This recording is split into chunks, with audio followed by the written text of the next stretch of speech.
うるさい音と熱い風を出すやつやん。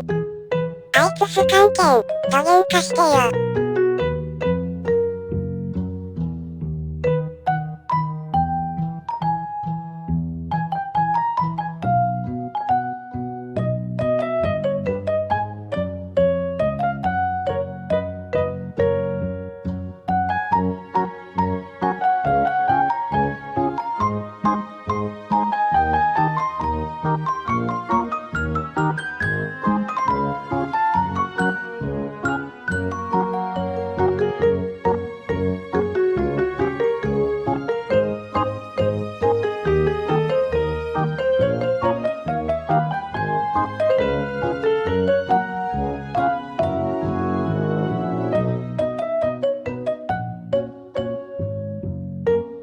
うるさい音が打診しちゃった。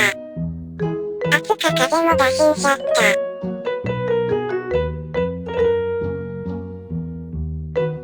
猫ジャブがお見舞い草。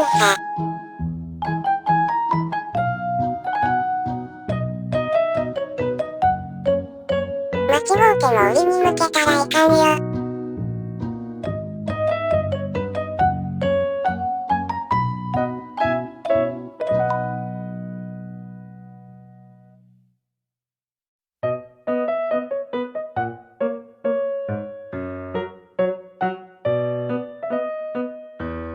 相変わらずせからしか。